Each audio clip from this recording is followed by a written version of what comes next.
주님의 사랑으로 축복합니다. 이렇게 인사하시면 좋을 것 같아요. 당신의 얼굴에 하나님의 형상이 있습니다. Bobby, do you have God's image in your face, in your personality? God's image. Okay, got it. 여러분 행복하세요? 행복하십시오. 세상에 어떠한 사람보다 예수 그리스도를 믿는 사람이 세상에서 제일 행복해야 합니다. 왜냐하면 우리는 보장받는 삶을 살고 있기 때문에 그렇습니다. 세상으로 인한 것이 아닌 오늘 예배를 통해서 하나님의 현존이 여러분을 행복하게 할 수 있기를 주님으로 소원합니다. 다윗 시리즈를 시작하면서 첫 번째 시간은 저물고 떠오른다 라는 말씀으로 증거했습니다. 두 번째 시간은 좋은 일로 오십니까? 라는 말씀이었습니다. 오늘은 세 번째 시간입니다. 다 함께 6절 말씀을 읽도록 하겠습니다. 그들이 왔을 때 사무엘은 엘리압을 보고 속으로 주님께서 기름 부어 세우시려는 사람이 정말 주님 앞에 나와 섰구나 하고 생각하였다. 사무엘이 이새의 가족을 성결하게 한 뒤에 그들을 만납니다. 그는 엘리압을 보고 이렇게 생각합니다. 속으로 주님께서 기름 부어 세우시려는 사람이 정말 주님 앞에 나와 섰구나. 사무엘의 생각은 흔히 우리들이 하는 생각과 별반 다르지 않습니다. 극히 정상적입니다. 당연히 엘리압이 제일 큰아들이고 장성하였기에 듬직하게 보였겠지요. 외모지상주의라는 용어를 심심치 않게 듣습니다. 탈현대에 유행하는 용어이지만 외모를 중시하는 문화는 하루아침에 만들어진 것이 아닌가 봅니다. 예수님이 태어나시기 전 기원전 400여 년 전에 대철학자 아테네에서 대철학자였던 소크라테스를 못생겼다고 조롱하며 무시를 했습니다. 나중에 제자 중에 미남 한 명이 들어옵니다. 그래서 그 사람 덕분에 소크라테스의 철학이 조금 재조명을 받게 되죠. 그 제자 이름이 바로 플라톤입니다. 중국 당나라에서는 관리를 채용할 때 신원서판이라는 기준을 두었다고 하네요. 신수, 용모가 언행이나 글이나 판단력보다 더 중요한 자격으로 보았다는 말이죠. 그래서 우리의 조상들이 이렇게 인사했나 봅니다. 신수가 원하십니다 라고 인사한 겁니다. 신수가 좋다는 것이죠. 여러분 설교 제목이 한번 따라합니다. 외모지상주의.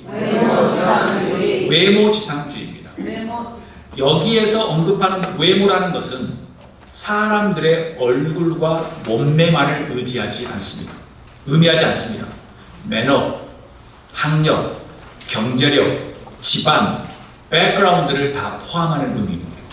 여러분 외모가 좋은 건가요? 아니면 나쁜 건가요? 좋은 것이지요. 이렇게 질문을 바꾸겠습니다. 여러분 레스토랑에 가셨는데 음식이 아름답게 차려져 있는 것이 좋은 건가요? 아니면 대강 차려져 있는 것이 좋은 건가요? 아름답게 차려야지 당연히 좋지요. 쇼핑몰에 가셨는데 지저분한 것이 좋습니까? 깨끗한 것이 좋습니까? 그렇습니다. 멋지고 이쁜데 거기까지 능력까지 있어. 그러면 금상첨화지요.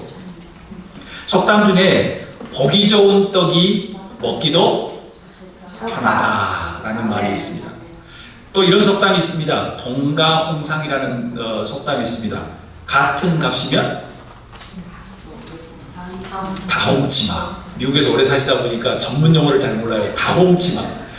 같은 값이면 다홍치마는 겁니다. 솔직히 이런 문제는 우리 일상 속에서 피하기 힘든 매우 복잡한 문제들입니다. 또한 수많은 사회적인 문제를 양산하고 있습니다. 왜일까요? 외모를 중시하는 문화는 차별을 낳기 때문에 그렇습니다.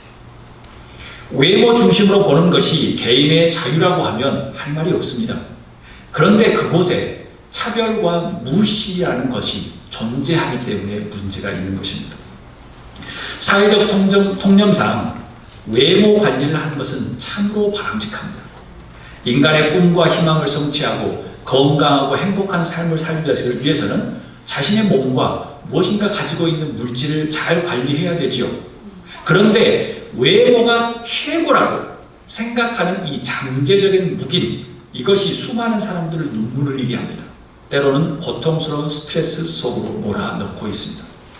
부인할 수 없는 것은 신앙인으로 살아가는 저와 여러분도 매 순간 외모지상주의라는 문화 속에서 자유롭지 못하다는 것입니다. 심지어는 교회마저도 외모지상주의에서 판단되어지고 점수 매겨집니다.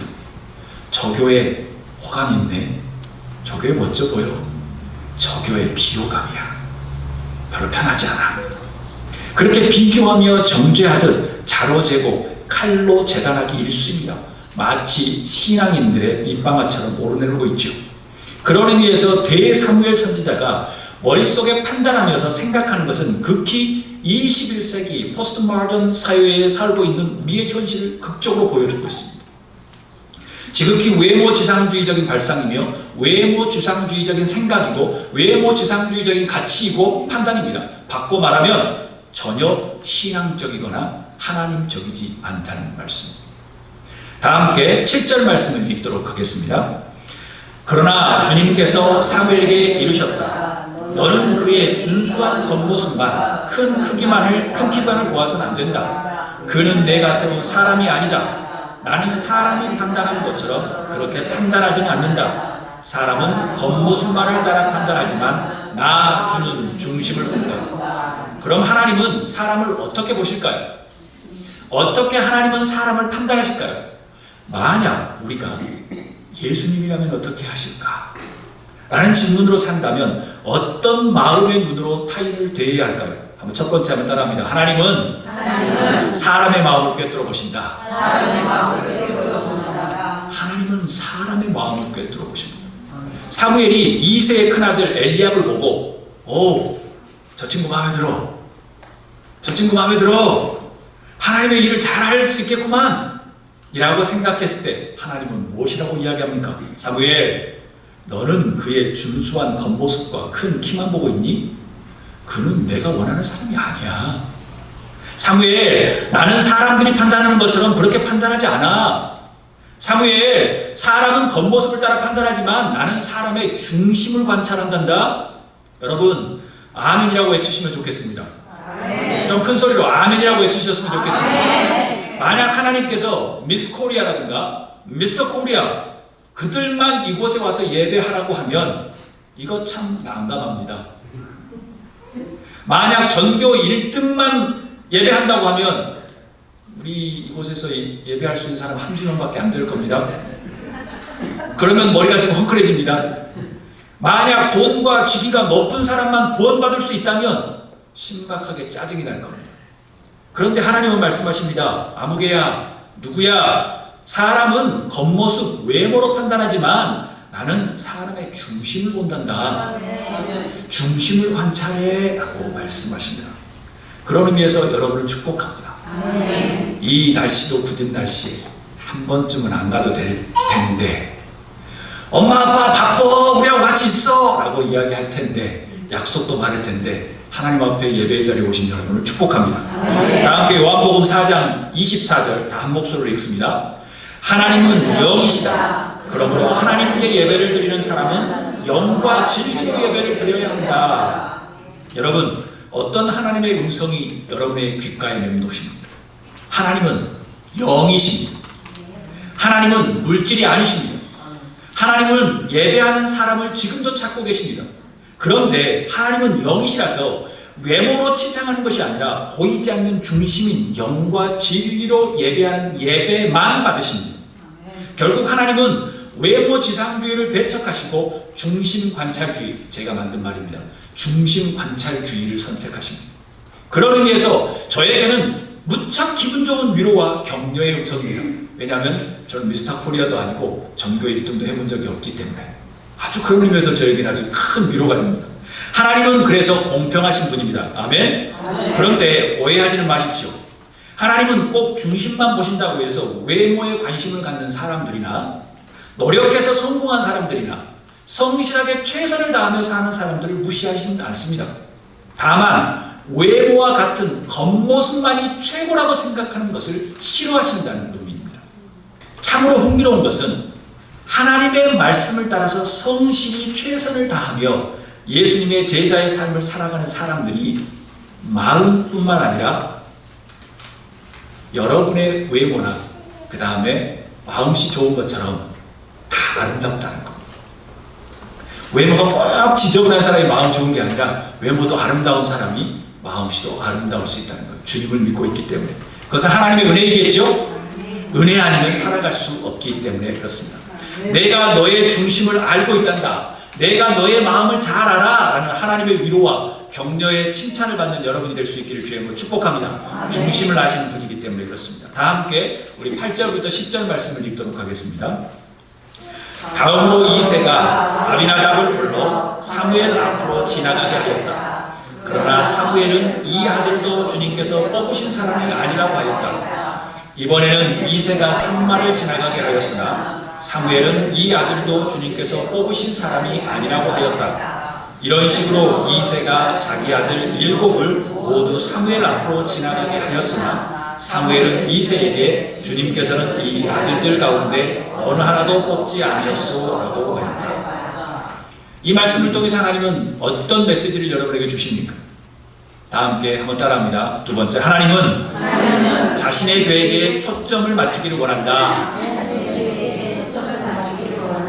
하나님은 자신의 계획에 초점을 맞추기를 원하십니다.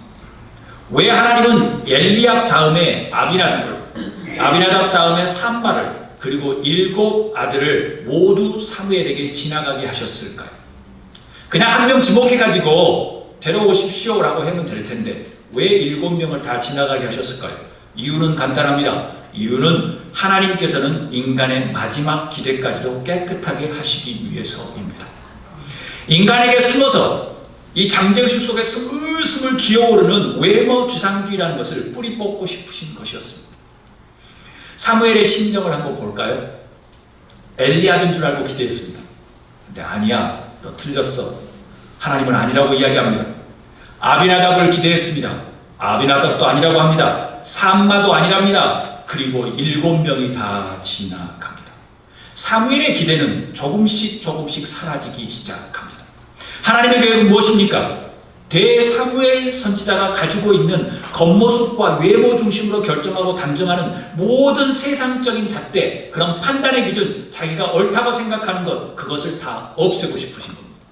그래서 성서는 정확히 이야기합니다. 7 아들이 다 지나갔는데 노라고 말씀하십니다. 사랑하는 여러분, 절대 외모가 마음씨와 매너를 결정하지 않습니다. 여러분은 제외하고요. 절대 겉으로 보이는 것들이 인간의 생명과 구원을 결정하지 못합니다. 계속 이런 외모지상주의라는 가치관으로 세상을 바라보면 하나님께서는 계속 무엇인가 하실 겁니다. 어떻게 해요? 지연시킬 겁니다. 그리고 계속 바꾸기 위해서 말입니다. 한마디로 40년 동안 광야 생활을 뺑뺑이를 돌릴 겁니다. 그리고 70년 바벨론의 포로 시기를 주실 겁니다. 그냥 쉽게 생각해야 되는 것이죠. 예수님의 제자로서 그분과 동행하며 천국을 소유하는 것은 무엇이냐면 하나님의 계획과 뜻에 초점을 맞추는 것입니다. 그냥 나는 예수님의 제자네 하면서 머릿속에 외모로 판단하고 겉모습으로 판단하는 것이 제자가 아니고 우리가 얼마나 삶의 계획과 뜻을 하나님께 초점을 맞추느냐라는 게 제자의 특징이며 하나님 말씀대로 살아가는 사람들입니다. 이는 곧 세상의 기준과 잣대로 보고 판단하려고 하는 겉모습 지상주의, 외모 지상주의를 버리는 것입니다. 아마 그것을 버리기는 쉽지 않습니다. 그래서 환골탈퇴의 자세가 필요할지 모릅니다. 목사에게도 교회의 많은 지도자들에게도 머릿속이 온통 외모 지상주의로 우리 교회는 깨끗해야 돼, 우리 교회는 커야 돼, 우리 교회는 넓어야 돼, 그리고 우리 교회는 똑똑한 사람들이 많아야 돼, 돈이 많아야 돼, 우리 자녀들은 잘 돼야 돼 라고 생각하는 모든 것으로 가득차 있기에 환골탈퇴, 뼈를 깎고 뼈를 부러뜨리는 고생이 없으면 하나님의 뜻과 계획을 알 수 없다는 것입니다. 만약 힘드시면 이렇게 기도하십시오. 성령님, 당신의 기름 부음이 필요합니다. 내 똑똑한 지혜가 아니라 당신의 기름 부음이 필요합니다. 성령님, 당신의 은혜만 필요합니다. 라고 표현합니다. 말씀 마칩니다. 하나님께서는 대사무엘 선지자에게 원하는 것이 무엇일까요? 마침내 사무엘이 할 수밖에 없었던 것은 무엇이었을까요? 주목하십시오. 사무엘이 이새에게 말합니다. 주님께서는 이 아이들 가운데 어느 하나도 뽑지 않으셨소 라는 표현밖에 없습니다. 대사무엘 선지자가 사사가 할 수 있는 유일한 말을 하나밖에 없었습니다. 주님께서 이 아들 가운데 한 명도 뽑지 않았습니다 라는 말밖에 할 수 없었습니다. 그러면 하나님께서 여러분에게 저에게 주시는 메시지는 무엇일까요? 세 번째 한번 따라합니다. 하나님은 결국 포기하게 만든다. 무엇을 위해서요? 당신의 뜻과 목적을 위해서. 하나님은 결국 포기하게 만들 겁니다. 포기하지 않아서 바벨론 포로 70년을 살았습니다. 포기하지 않아서 40년 동안 광야에서 살겠습니다. 포기하지 않으면 모든 것도 없어질 수 있습니다. 사랑하는 여러분, 오직 사무엘이 할 수 있었던 것은 자신의 생각과 판단을 내려놓는 것뿐이었습니다. 더 이상 할 것이 없었습니다. 세상적인 외모 중심 판단의 기준을 포기하고 하나님께 초점을 맞추는 여러분이 될 수 있기를 주의 축복합니다. 초점을 맞추지 않으면 하나님은 맞출 수 있게끔 다 망가뜨리실 겁니다. 포기하게 만드실 겁니다. 왜냐하면 우리를 너무나도 사랑하기 때문에. 사랑하는 여러분, 하나님께서 하시도록 빨리 포기하고 내려놓을 수 있기를 주의 축복합니다. 이것이 이 세상에서 천국을 소유하는 최고의 지름길입니다. 최고의 빠른 길입니다. 이것이 아니라 이겁니다.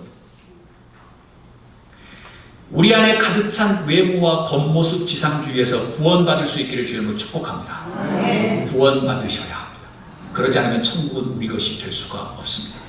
하나님의 말씀을 기억하십시오. 나는 사람이 판단한 것처럼 그렇게 판단하지 않는단다. 사람은 겉모습만을 따라 판단하지만 나 주는 중심만 봐. 하나님은 사람의 마음을 꿰뚫어 보십니다.